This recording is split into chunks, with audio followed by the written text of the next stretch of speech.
శ్రీకృష్ణ పరబ్రహ్మణే నమః. ఓం గంగణపతే నమః. గత ఎపిసోడ్లో ఆచారాలు సంప్రదాయాలు మొదటి భాగం పూర్తి చేశాం. ఇప్పుడు రెండవ భాగంలో ప్రవేశించే ముందు ప్రార్థన. ఆపదామపహర్తారం దాతారం సర్వసంపదాం లోకాభిరామం శ్రీరామం భూయో భూయో నమామ్యహం. ఈ రెండవ దాంట్లో మొదటి ప్రశ్న, ఉపవాసం ఉండడం ఎందుకో తెలుసా? హిందువుల్లో అధిక శాతం మంది వారంలో ఏదో ఒకరోజు దేవుడికి ఉపవాసం ఉంటారు కదా. ఆయుర్వేద ప్రకారం అలా ఉపవాసం ఉండడం చాలా మంచిది. ఎందుకంటే ఉపవాస సమయంలో మన జీర్ణ వ్యవస్థకు పూర్తిగా విశ్రాంతి లభించి శరీరంలో ఉన్నటువంటి పలు విష పదార్థాలు బయటకు వెళ్ళగొట్టబడతాయట. దాంతోపాటు దేహం తనకు తాను మరమ్మతులు చేసుకుంటుందట. ఉపవాసం ఉండడం వల్ల డయాబెటీస్, గుండె జబ్బులు, క్యాన్సర్, బ్యాక్టీరియా ఇన్ఫెక్షన్ రావడం మానిపోతుంది. ఇక కొత్త వస్త్రానికి పసుపు ఎందుకు పెడతారు? రెండవ ప్రశ్న. మన భారతీయ సంస్కృతిలో ప్రతి మంచి పనిలోనూ పసుపును విరివిగా వినియోగించడం ఆనవాయితీ. మన వాళ్ళు శుభకార్యాల్లో యజ్ఞదీక్ష సమయంలో వస్త్రాలను పసుపు నీళ్లతో తడిపి ఆరవేయడం మనం చూస్తూ ఉంటాం. తడిపి ఆరవేసిన వస్త్రాలు ఇతరులకు ఇవ్వకూడదు, నూతన వస్త్రాలు ఇవ్వాలి. పసుపు నీళ్లతో తడిపితే ఆ వస్త్రాలు పాతమైపోతాయి. అందుకే పసుపు నీళ్లలో తడిసిన ఫలం కోసం ఇతరులకు కొత్త బట్టలు పెట్టేటప్పుడు పసుపు బొట్టు పెడతారు. ఇలా చేయడం మంగళకరంగా భావించడం మన యొక్క సాంప్రదాయం. పైగా పసుపు క్రిమి సంహారిణి. అనేక చేతులు మారి వచ్చే కొత్త బట్టలో ఎటువంటి క్రిములు ఉన్నా పసుపు నివారిస్తుంది. అప్పటికప్పుడు కట్టుకున్నటువంటి ఎటువంటి బట్టకైనా అనారోగ్యం కలగకుండా ఉండటానికి ఇది ఒక చక్కటి ప్రక్రియ. తర్వాత, శుభకార్యం చేసిన తరువాత దర్భలు, నువ్వులు తాకకూడదట. ఎందుకని? దర్భలు ఎప్పుడూ పవిత్రమైనవే. దర్భను తాకకూడదని చెప్పే సందర్భం ఒక్కటి లేదు. అశుచి నుంచి మనల్ని బయటపడేసేదే దర్భయే. ఇంటిలో ఏదైనా ఒక పెద్ద శుభకార్యం తలబెట్టారనుకోండి, దాన్ని చేసిన కొద్దీ కాలానికి పెద్దలకు సంవత్సరికాలు, తద్దినాలు పెట్టుకోవాల్సి వస్తే నువ్వులు తాకకపోవడం మాత్రం కనిపిస్తుంది. దానికి బదులుగా వాడేవి ఏవి సరైన ప్రత్యామ్నాయాలు కావు. కేవలం పితృకార్యాలు చేయవలసిన వచ్చినప్పుడు తప్పనిసరిగా నువ్వులనే ఉపయోగించాలి. అందులోనూ తల్లిదండ్రులకు శ్రాద్ధ కర్మలు నిర్వహించవలసి వచ్చినప్పుడు అసలు మానేయకూడదు. నెక్స్ట్ ప్రశ్న. గుడిలోనికి వెళ్లే ముందు చాలామంది గడపకు నమస్కారం చేస్తారు, చూసుంటాం. దానికి కారణం కూడా ఉంది. ఏందో తెలుసా? గుడిలోనికి మాత్రమే కాదు, ఇక్కడ గడప ఉన్నా నమస్కరించిన తరువాతే లోనికి వెళ్ళాలి. లక్ష్మీదేవిగా భావిస్తారు గడపను. అందుకే రోజు గడపన కడిగి పసుపు కుంకుమలతో అలంకరించి నమస్కరిస్తాను. దేహదీ దేహ పర్యంతం దేహవీదేహ పర్యంతం స్థాన సంపర్క శోభితే మత్కర్మ పరిపూర్ణాయ యతో భవే సదా మమ అనే మంత్రాన్ని చెబుతూ గడపకు నమస్కరించాలి. నేను ఆచరించిన కర్మలు పరిపూర్ణంగా సఫలం చేసుకోవడానికి కావలసినటువంటి సంస్కారాన్ని ప్రసాదించు తల్లి, నన్ను మంచివానిగా చేయమని ఈ శ్లోకానికి ఉండేటువంటి భావము. మంచివాడిగా ఉంటే సమాజం, తద్వారా దేశం ఉత్తమంగా తయారవుతాయి. సంస్కారాన్ని మనకు నేర్పేది గడప రూపంలోని లక్ష్మీదేవి. అందుకే గడపకు నమస్కారం చేయటం సాంప్రదాయం. తరువాత, ఆలయాలలో నవగ్రహ దర్శనం తరువాత కాళ్ళు కడుక్కోవాలా వద్దా? ఇది ఒక చాలామందికి ఉండేటువంటి ప్రశ్న. సమాధానం చూద్దాం. అవసరం లేదు. సింపుల్గా ఒకే మాటలో. ఎందుకని? పరిహార పూజలు జరిపించే సందర్భంలో మాత్రమే కొన్ని విధి నియమాల్లో ఉంటాయి. అటువంటి సందర్భం లేనప్పుడు నవగ్రహ దర్శనానంతరం కాళ్ళు కడుక్కోవాల్సిన అవసరం ఎట్టి పరిస్థితుల్లోనూ ఉండదు. ఆలయంలో అందరూ దేవీ దేవతలను దర్శించినట్లు నవగ్రహాలను దర్శించుకోవచ్చు, తాకవచ్చు మరియు పూజించవచ్చు. తర్వాత ఇంటిలో గనక గర్భవతులు ఉన్నారనుకోండి, అప్పుడు గృహప్రవేశం చేయవచ్చా చేయకూడదా, ఇదొక ప్రశ్న. శాస్త్ర ప్రకారం ఇంట్లో గర్భవతులైన స్త్రీలు ఉన్నప్పుడు ఇంటి శంకుస్థాపన చేయరాదు. గర్భవతిగా ఉన్న ఇల్లాలికి సహాయం చేయవలసిన పురుషుడు ఇంటి నిర్మాణంలో పడితే ఆమెకు పుట్టబోయే బిడ్డకు సరైన సేవ చేయలేడు, వారిద్దరికీ అన్యాయం చేసినట్లవుతుంది. కావున ఇంట్లో గర్భవతులు ఉండగా గృహప్రవేశం చేయకూడదు. అయితే ఇల్లు కట్టబడి ప్రారంభించిన తరువాత ఇల్లాలు నెల తప్పితే గృహప్రవేశం నిరభ్యంతరంగా చేయవచ్చు. ఇన్ని మాటలు మాట్లాడుతున్నాము. సంప్రదాయం అంటే ఏమిటి? ఆయము అంటే మన సంపాదన, మనం మాత్రమే వినియోగించుకుంటారు. దాయం అంటే ఒక ఇంటి పేరు ఉన్నవాళ్ళు నలుగురు పంచుకునేటువంటి వారసత్వపు ఆస్తి. ప్రదాయం అంటే ఎంత పంచుకున్న తరగని గొప్ప సంపద. వేలాది సంవత్సరాలు గడిచిపోయినా మానవుని జీవితానికి ఉపయోగపడే సందేశాన్ని ఇచ్చేది సాంప్రదాయమే. సందేశాన్ని ఆచరించడం వలన మానవుడు మెరుగైన ఫలితాలు పొందుతాడో అదే సత్సంప్రదాయం. సరే, చాలామంది శ్రీ అనే అక్షరాన్ని ఏదైనా వ్రాసేట పుస్తకంలో కానీ లెటర్లో కానీ పైన రాస్తారు. దానికి అర్థం ఏమైనా ఉందా? ఉంది. ఓంకారం, శ్రీకారం మంగళవాచకాలు. శ్రీకారంతో ప్రారంభించిన ఏ కార్యమైనా విజయాన్ని సాధిస్తుంది, క్షేమం కలుగుతున్నది. ఏ కార్యక్రమమైనా ప్రారంభించడానికి శ్రీకారం చుట్టారు అని అంటూ ఉంటాం, మనం విన్నాం కదా. శ్రీ అనే శబ్దానికి లక్ష్మీదేవి మొదలైనటువంటి అర్థాలు అనేకం ఉన్నాయి. అలాగే శ్రీని స్త్రీవాచకంగా గుర్తించడం సహజం. సీతతో కూడిన రాముని శ్రీరాముడు అనాలని కొందరు చెప్తారు. మంత్ర సాధనలో కూడా శ్రీ బీజానికి ప్రత్యేక ప్రతిపత్తి ఉంది. మొత్తం మీద శ్రీ అనేది గౌరవ పురస్సరంగా వాడబడే శబ్దంగానే గుర్తించాలి. తర్వాత గుమ్మాలకు తోరణాలు ఎందుకు కట్టాలి అంటే దాని సమాధానం, ఇంటి గుమ్మాలకు తోరణాలు కట్టకుండా ఎటువంటి శుభకార్యాలు, పండుగలు నిర్వహించబడదు. మామిడి, రావి, జువ్వి, మర్రి, ఉత్తరేణి ఆకులను పంచపల్లవాలు అంటారు. శుభకార్యాల్లో వీటిని విరివిగా వాడటం చూస్తున్నాం. తోరణాలుగా మాత్రం మామిడి ఆకులనే మాత్రమే వినియోగించాలి. మామిడి నిద్రలేమిని పోగొడుతుంది. అంటే పండుగల వేళ ఏమవుతుందంటే బాగా అలసిపోతారు, శారీరకంగా మానసికంగా. ఎన్నో పనులు ఉంటాయి. తెల్లవారుజామున లేవటం నుంచి రాత్రి పడుకునే లోపు అనేకమైనటువంటి వ్యవహారాల్లో మునిగిపోవటం వల్ల శరీరం బాగా డసిపోతుంది. అలాంటప్పుడు చక్కటి నిద్ర పట్టడం కోసం మామిడి తోరణాలు కట్టడం అనేది ఆనవాయితీ. అలాంటి పండుగలలో మనకు పడేటువంటి శ్రమను పోగొట్టేది మామిడాకు తోరణం. అలా పైగా మామిడాకు మన యొక్క కోరికలను కూడా తీరుస్తుందని భావిస్తారు పెద్దలు. పర్వదినాలలో కానీ యజ్ఞాలలో కానీ ధ్వజారోహణం చేయడం అనేది ఆచారం. దానికి ప్రతీకగా తోరణాలు కట్టే ఆచారం ప్రబలంగా వచ్చింది. సరే, కొబ్బరికాయ కొట్టిన తర్వాత చాలామంది పీచు తీస్తారు. అలా పీచు తీయడం వెనక ఉండే కారణం ఏమైనా ఉందా అంటే, కొబ్బరికాయకు పీచు కింది భాగంలో 3 కళ్ళు ఉంటాయి. ఈ కళ్ళు ఉన్న ప్రదేశం చాలా సున్నితంగా ఉంటుంది. చూడండి, అక్కడ గోటితో గిచ్చినా నీటి బయటకు వస్తాయి. కొబ్బరి పీచును పూర్తిగా తీసినట్లయితే నీళ్లు కారిపోయే అవకాశం ఉంటుంది. అందుకే కళ్ళు ఉన్న వైపు పిలకలలో పీచును విడిచిపెడతారు.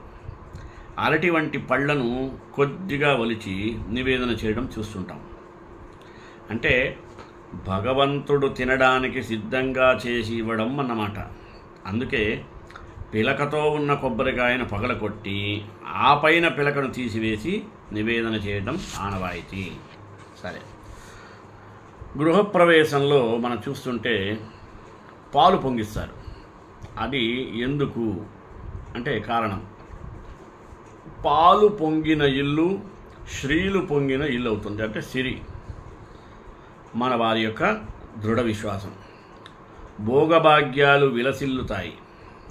కొత్త ఇంటిలోకి ముందుగా గోవును ప్రవేశపెట్టి ఆ తరువాత యజమాని ప్రవేశిస్తాడు. అంటే గోవు మహాలక్ష్మి.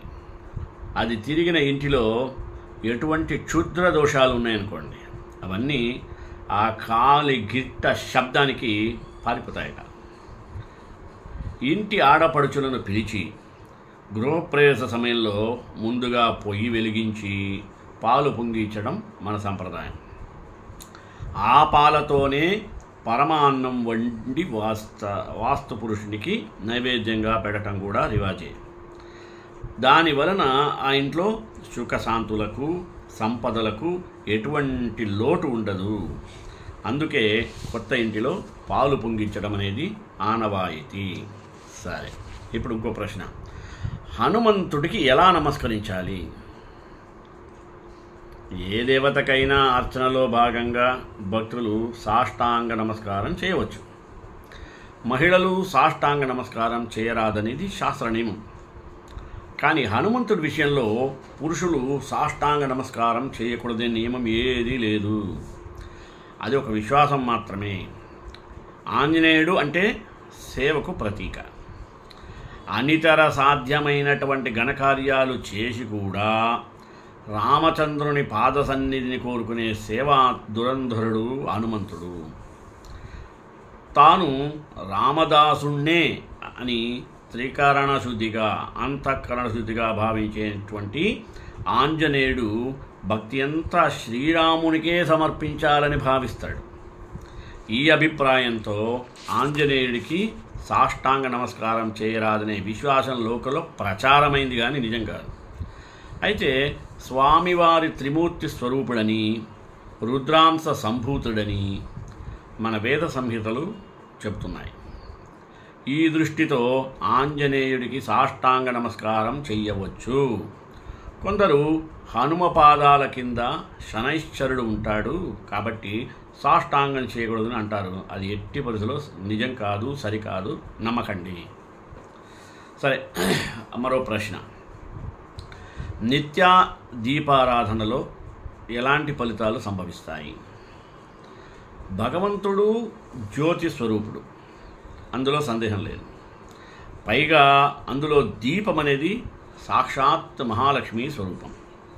ప్రతి ఇంట్లో పూజామందిరంలో కానీ తులసి చెట్టు వద్ద కానీ ఉదయం సంధ్యా సమయంలో దీపాలు వెలిగించడం చూస్తుంటాం. ఇలా ఎందుకు చేస్తారంటే, ఇలా చేయడం వలన మనకు ఎంతో మేలు జరుగుతుంది అని నమ్మకం.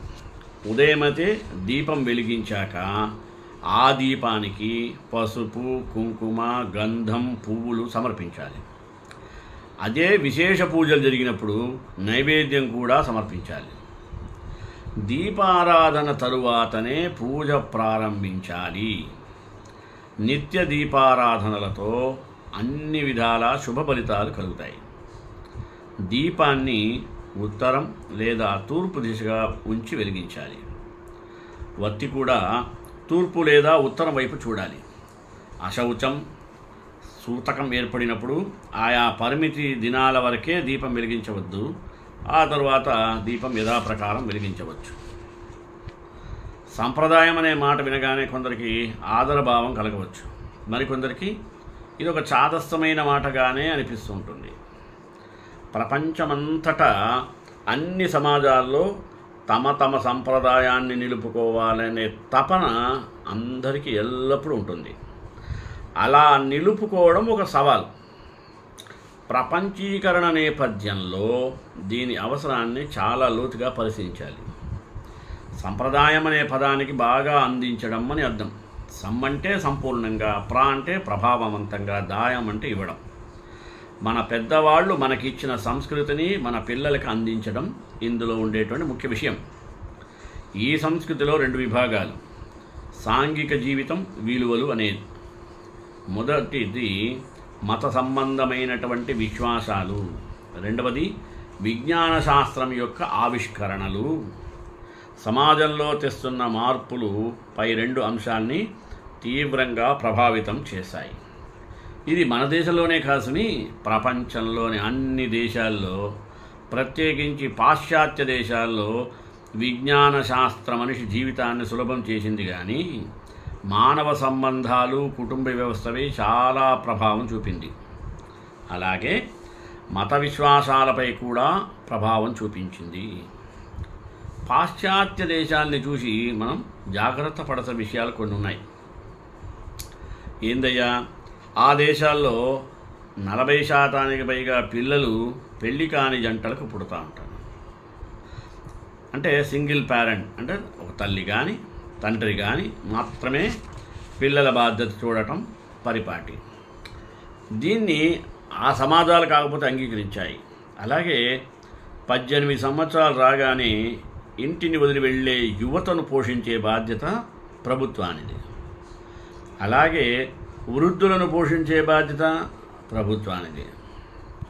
సమాజ భద్రతకై ప్రభుత్వాలు తలకు మించిన భారాన్ని మోస్తున్నాయి. కుటుంబ విలువలు నశించడం వలన ప్రభుత్వాల ఆర్థిక వ్యవస్థపై తీవ్రమైన ప్రభావం చూపడం గమనించాం. మన సమాజంలో మార్పులు ఇంతటి తారాస్థితికి రాకపోవడం గమనార్హం. దాదాపు తల్లిదండ్రులందరూ తమ పిల్లల విద్యకు ప్రాధాన్యం ఇవ్వడం ఒక ప్రశంసనీయమైనటువంటి విషయం. ఇందులో మనం గొప్పగా తల్లుల పాత్ర గురించి ఎక్కువగా చెప్పుకోవాలి. ప్రతి స్త్రీ తన పిల్లలు తన భర్త కన్నా ఉన్నతమైనటువంటి స్థితిలో ఉండాలనే కోరుకుంటుంది అని ఒకానొక విశ్లేషకుడు చెప్పాడు. ఈ ఉద్యోగం మా ఆయనకే చాలు, మా పిల్లవాడు పెద్ద ఉద్యోగం చేయాలి అనే భావన ప్రతి ఇల్లాలికి ఉంటుంది. అలాగే మన వివాహ సంబంధాల్లో తీవ్రమైనటువంటి ఒడిదుడుకులు రాలేదు. కుటుంబాల్లో పొదుపు చేసే అలవాటు ఉండడం వలన కుటుంబ బాధ్యత ప్రభుత్వ తనపై పడటం లేదు. ఈ రోజుల్లో ఆర్థిక శాస్త్రవేత్తలు ఏమంటున్నారు? జాతీయ రుణం గురించి చెబుతూ ప్రతి మనిషికి పుట్టుకతోనే కొన్ని వేల రూపాయల రుణం తలపై ఉంటుందని చెబుతారు. అలాగే మన ప్రాచీనులు పుట్టుకతోనే ప్రతి మనిషి 3 విధాలైన రుణాలతో పుడతాడని ఒక సిద్ధాంతం చేశారు. ఏందయ్యా 3 రుణాలు? దేవరుణం అంటే మత విశ్వాసం పట్ల ఆదరణ కలిగి ఉండటం. రెండవది పితృరుణం అంటే మనకు జన్మనిచ్చినటువంటి తల్లిదండ్రులు మరియు పెద్దల పట్ల గౌరవం భావం కలిగి ఉండటం. మూడవది ఋషి రుణం అంటే మన సంస్కృతి సంప్రదాయాలను పరిరక్షించడం. పైన చెప్పినటువంటి ఈ 3 రుణాలు సంప్రదాయం కొనసాగడానికి చెప్పబడినవి. ముఖ్యంగా ఋషి రుణం అనగా మన సంస్కృతిని రక్షించడం. పై 3 రుణాలు సంప్రదాయం కొనసాగడానికే చెప్పబడింది కనుక మనం వాటిని తప్పక ఆచరించాలి. ముఖ్యంగా ఋషి రుణం మన పెద్దలు గురువులు అందించినటువంటి జీవన విధానాన్ని విలువల్ని రాబోయే తరాలకు అందించేది కనుక తప్పదు. మనం ఆచరిస్తూ మన తరువాత తరం వారు కూడా ఆచరింపజేయడమే దీని యొక్క ఆంతర్యం. ఇదొక రిలే పరుగు పందెం లాంటిది. సంప్రదాయాన్ని నిలపడం ఆర్థిక దృష్టికోణం పై నుండి కూడా అవసరమైన విషయం అని మనం గమనించాలి. పారిశ్రామిక విప్లవం ఎప్పుడైతే సమాజంలో వచ్చిందో కొంత మార్పు సమాజంలో ఏర్పడింది. ఆధునిక విజ్ఞాన శాస్త్రం, కంప్యూటర్ రంగం మరింత మార్పులు తెచ్చాయి. ప్రపంచీకరణ ప్రపంచం సంస్కృతిలోనే తీవ్రమైన మార్పులు తెస్తుంది. ప్రచార మాధ్యమాలు ముఖ్యంగా పాశ్చాత్య దేశాల అధీనంలో ఉండటం వలన ఆ దేశాల సంస్కృతి ప్రపంచమంతటా విస్తరిస్తుంది. ఉదాహరణకు ప్రేమికుల రోజు మన సంస్కృతి ఎక్కడైనా ఉందండి. అది వాళ్ళు సంవత్సరం ఒకసారి ప్రేమిస్తారు. మనం 24/7 ఎప్పుడు ఒకళ్ళొకడు ప్రేమించుకోవడం మన సంస్కృతి. అది వాళ్ళు 1 డే, మనం ఆల్ డేస్. ఒక ప్రాంతం యొక్క భాష మరొక ప్రాంతంపై ఎలా ప్రభావం చూపుతుందో అలాగే ఒక సంస్కృతి మరొక సంస్కృతిపై కూడా ప్రభావం చూపుతుంది. దీనిని ఇటీవల కాలంలో సాత్విక శక్తి అన్నారు. వివిధ సంస్కృతుల వారు తమ తమ సంస్కృతుల విషయంలో ఎలాంటి వ్యూహాల్ని అనుసరిస్తున్నారు అన్నది ఇందులో ఉండేటువంటి ముఖ్య విషయం. ఇతర సంస్కృతులు ప్రపంచాన్ని వ్యాపించే వ్యూహంలో ఉండగా భారతీయ సంస్కృతి తనను రక్షించుకునే వ్యూహాన్ని కూడా రచించడం లేదని ఇందులో మనం చూడవలసిన ముఖ్యమైన విషయం. భారతదేశంలోని మధ్యతరగతి ప్రజల్లో మిగిలి ఉన్నటువంటి సంస్కారం కూడా కొంతవరకు మన సంస్కృతియే నిలబెట్టింది. సంప్రదాయం అంటే పిలక విభూతి పెట్టుకొని చాదస్తంగా ఉండాలని కాదు, మత విశ్వాసాలకు అతీతంగా మన వేదాంత గ్రంథాల్లో ఉంది. మన ధర్మంలోని విలువలు రామాయణము, మహాభారతము, సుభాషితాలు మొదలైనటువంటి పుస్తకాల్లో చక్కగా వివరించబడి ఉన్నాయి. ఇటీవలి కాలంలో చూస్తే కొన్ని మీడియా వర్గాల్లో ఈ అవగాహన రావడం సంతోషించదగినటువంటి పరిణామంగా చెప్పుకోవచ్చు. అలాగే తమ పిల్లలకు మనుషులకు వేమన శతకం, సుమతీ శతకం, భర్తృహరి సుభాషితాలు, భగవద్గీతలోని శ్లోకాలు నేర్పిస్తున్న తల్లిదండ్రులు, తాతలు, అమ్మమ్మలు ఈ సంస్కృతిని నిలబెడుతున్నారు అనడంలో ఏమాత్రం సంశయించనక్కర్లేదు. ఈ పద్యాలు శ్లోకాలు చిన్నపిల్లల మనస్సులో నాటే విత్తనాలు లాంటివి. అందుకని అంటాడు, విత్తనాలు నాటుదాం, సద్విత్తనాలు నాటుదాం, సద్విత్తనాలు నాటుదాం. ఇవి ఎప్పుడో ఎన్నో ఏళ్ల తరువాత ఫలాన్ని ఇవ్వవచ్చు. ఇవి దేశ భవిష్యత్తుకు పెట్టుబడి లాంటివి. మన ప్రాచీనులు పుట్టుకతోనే ప్రతి మనిషి 3 విధాలైన రుణాల గురించి చెప్పాడు కనుక అవి మనం తప్పక పాటించి తీరాల్సిందే. మన ఆచారాలు, మన సాంప్రదాయాలు, మన పూర్వీకులు చాలా గొప్ప గొప్ప ఆచార వ్యవహారాలను మన కోసం తయారు చేశారు. మనం మన యొక్క అతివాదంతో అన్నింటినీ ఒకే గాడిని కట్టేస్తున్నాము. సరే, ఆలయాలలో గంటలు ఉండడానికి గల కారణాలు ఏమి? ఆలయాల్లో ఉండే గంటను 7 సార్లు కొడితే మన శరీరంలో ఉన్న 7 చక్రాలు ఉత్తేజమవుతాయట.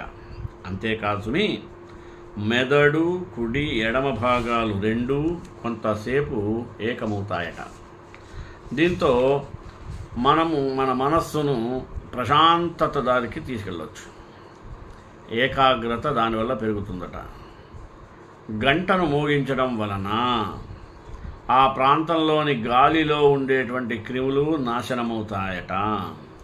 అందుకోసమే మన పూర్వీకులు ఆలయాల్లో గంటలు కొట్టడాన్ని ఒక ఆచారంగా మనకు అలవాటు చేశారు. సరే, ఆడవాళ్ళు గాజులు ధరించడం వెనుక ఏదైనా కారణం ఉందా అని ప్రశ్న. సమాధానం, మన పెద్దలు చేసిన ప్రతి పనికి ఒక ఆరోగ్య సూత్రం ఆధారంగా రూపొందించారు. స్త్రీలు గాజులు ధరించడం వలన అనారోగ్య సమస్యలు రాకుండా ఉండటానికి ఉపయోగపడుతుంది. గాజులు ఎల్లప్పుడూ చేతి నరాలకు తాకుతూ ఉండడం వలన బీపీ కూడా మనకు నియంత్రణలోకే ఉంటుంది. తర్వాత, పిల్లలకు చెవులు కుట్టించుటకు వెనుక గల కారణాలు ఏమి? చిన్నారులకు చెవులు కుట్టించడం సహజమే. ప్రధానంగా ఆడపిల్లలకు ఆ మాటకు వస్తే కొంతమంది మగపిల్లలు కూడా చెవులు కుట్టిస్తారు. అయితే ఇలా కుట్టించడం వలన ఆక్యుప్రెషర్ వైద్యం జరిగి దానితో వారికి వచ్చే అనారోగ్యాలను పోగొట్టుకోవడానికి ఇది ఒక చక్కటి మార్గసూచన. ప్రధానంగా ఆస్మా వంటి వ్యాధులు రావు. అలాగే, రావి చెట్టును ఎందుకు పూజిస్తారు అని ప్రశ్న. హిందువుల్లో అధిక శాతం రావి చెట్టుకు పూజలు చేస్తారు. ఈ చెట్టు అయితే ఎక్కువగా మనకి దేవాలయాల్లోనే కనపడతాయి. అయితే సాధారణంగా చెట్లన్నీ పగటిపూట ఆక్సిజన్ విడుదల చేస్తే ఈ చెట్లు మాత్రం రాత్రిపూట ఆక్సిజన్ విడుదల చేస్తుంటారు. దీంతో రావి చెట్టును పూజించడానికి అందరూ సుముఖంగా ఉంటారు. తరువాత ఆడవారు కాలివేళ్లకు మెట్టెలు ఎందుకు ధరిస్తారు? మన భారతీయ సంప్రదాయంలో పెళ్ళైన మహిళలు కాలికి మెట్టెలను ధరిస్తారు. ఇలా ధరించడం వలన ఆక్యుప్రెషర్ వైద్యం జరిగి వారి గుండె నుంచి గర్భాశయానికి రక్త ప్రసరణ బాగా జరుగుతుంది. అయితే వెండి మెట్టెలు ధరిస్తే ప్రకృతిలో ఉన్న పాజిటివ్ ఎనర్జీ వారి శరీరంలోకి ప్రవేశిస్తుంది అనేది సంప్రదాయం. అలాగే నిద్రించేటప్పుడు తలను ఉత్తరానికి ఎందుకు పెట్టకూడదు అని ఒక ప్రశ్న. సమాధానం, భూమికి అయస్కాంత క్షేత్రం ఉన్నట్టుగానే మన శరీరానికి కూడా ఉంటుందట.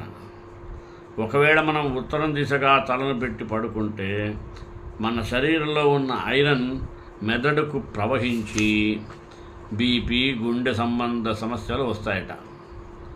తలనొప్పి, అల్జీమర్స్, పార్కిన్సన్స్ డిసీజ్ వంటి వ్యాధులు వస్తాయట. కాబట్టి తలను ఉత్తర దిశకు పెట్టి నిద్రించకూడదు అంటారు. అలా నెక్స్ట్, నుదుటున కుంకుమ బొట్టును ధరించడం వల్ల ఉపయోగం ఏమిటి? మన సనాతన ధర్మాల్లో దీనికి ప్రత్యేకమైన గుర్తింపు ఉంది.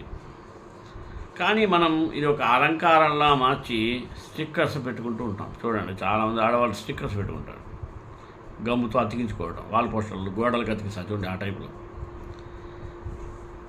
అయితే కుంకుమ తిలకం, పసుపు, పట్టిక మరియు నిమ్మరసాలు మిశ్రమము నుదుటున కుంకుమ బొట్టును ధరిస్తే అక్కడి నరాలు ఉత్తేజితమై పీయూష గ్రంథిని యాక్టివేట్ చేస్తాయట. దీంతో బీపీ, ఒత్తిడి, ఆందోళన వంటి సమస్యలు ఇట్టే తగ్గుముఖం పడతాయి. తరువాత, ఎదుటివారికి 2 చేతులతో నమస్కరించడం వెనుక ఏదైనా శాస్త్రీయ కారణం ఉందా లేదా అంటే ఉందనే చెప్పచ్చు. ఇప్పుడు ప్రపంచం మొత్తం మన భారతీయ సంస్కృతి సంప్రదాయాలను అనుసరించే పనిలో నిమగ్నమై ఉన్నాయి. మన పెద్దల యొక్క అలవాటు చేసిన అతి ముఖ్యమైన సంస్కారం నమస్కారం. మనం ఎవరినైనా కలిసినప్పుడు మొదట నమస్కరించి ఆ తర్వాతే పలకరిస్తాం. కానీ మన అలవాట్లు అన్నీ మారిపోయి షేక్ హ్యాండ్ ఇచ్చే స్థాయికి దిగజారిపోయిందంటే చూడండి. మన ఎదురుగా ఉన్నవారికి 2 చేతులతో నమస్కరిస్తే మనం వారిని ఎప్పటిలా గుర్తుపెట్టుకుంటామట. ఎలాగంటే 2 చేతులకును జోడించినప్పుడు చేతి వేళ్ళన్నీ కలిసిపోయి ఆక్యుప్రెషర్ వైద్యం జరిగి దానివలన జ్ఞాపక శక్తి వృద్ధి చెందుతుందని అభిప్రాయం. దీంతోపాటు మెదడు పని ఎలా ఉందో కూడా అప్పటికప్పుడు చూస్తూ ఉండొచ్చు. తర్వాత, నేలపై కూర్చుని భోజనం చేయడం మంచిది అని మన పెద్దలు ఎందుకు చెప్పారంటే, మనం తీసుకునే ఆహారం నేలపై కూర్చొని భోజనం చేయడం వల్ల పద్మాసన భంగిమ వస్తుంది. దీంతో ఈ జీర్ణక్రియ సక్రమంగా జరిగి జీర్ణాశ్రయంలో సంబంధ సమస్యలు దూరమవుతాయట. అందుకోసమే మనం ఆహారం తీసుకునే సమయంలో నేలపై కూర్చొని భోజనం చేయడం చాలా మంచిది. తర్వాత, కారమైన ఆహారం ముందు స్వీట్లు తర్వాత తినడం ఏమైనా పరమార్థం ఉందా? భోజనం చేసినప్పుడు ముందుగా కారంగా ఉండే ఆహారం తినడం వలన జీర్ణాశ్రయంలో జీర్ణక్రియకు అవసరమైన ఆమ్లాలు బాగా ఉత్పత్తి అవుతాయట. దీంతో జీర్ణక్రియ సక్రమంగా జరుగుతుంది. అయితే భోజనం మొదట్లోనే స్వీట్లు తింటే అది మనం తిన్న ఆహారాన్ని సరిగ్గా జీర్ణం చేయనియదట. తర్వాత, గణపతి ముందు గుంజుళ్ళు ఎందుకు తీస్తారు? ఒకనాడు శ్రీ మహావిష్ణువు శివుడిని కలవడానికి కైలాసానికి వెళ్ళాడు. విష్ణువు చేతిలో ఉన్న సుదర్శన చక్రాన్ని వినాయకుడు చూశాడు. అది తళ మెరుస్తూ ఉంటుంది. వెంటనే ఆకతాయితనంతో దానిని తన తొండంతో తీసుకొని నోట్లో పెట్టుకున్నాడు. ఇవ్వమని ఎంత బతిమిలాడినా ససేమిరా అన్నాడు. ఎంతమంది ఎంతలా అడిగినా మన బాల గణపతి ఆ మాట వినలేదు. అందుకోసం ఆయన గుంజుళ్ళు తీశాడు. దీనితో విష్ణు ఉపాయంతో గణపతి నవ్వించి అనుకున్నాడు, గుంజుళ్ళు తీసి నవ్వించాడు. దాంతో ఈ బాల వినాయకుడు చేతిలో గలగల నవ్వుతూ చేతిలో ఉండేటువంటి చక్రం వదిలేసి 2 చేతులతో చప్పట్టు కొడుతూ మురిసిపోయాడు. గణపతికి గుంజులు తీస్తే ఇష్టమని కథ చెప్తాయి.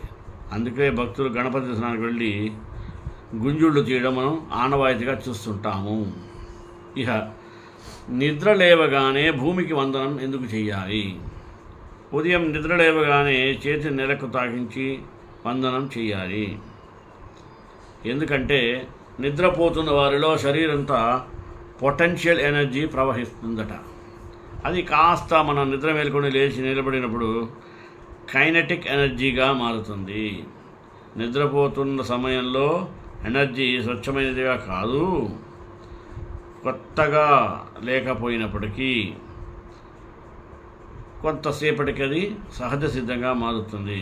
కావుననే మనము ఈ విషయాలు సులభంగా పాటించే విధంగా మలుచుకోవాలి.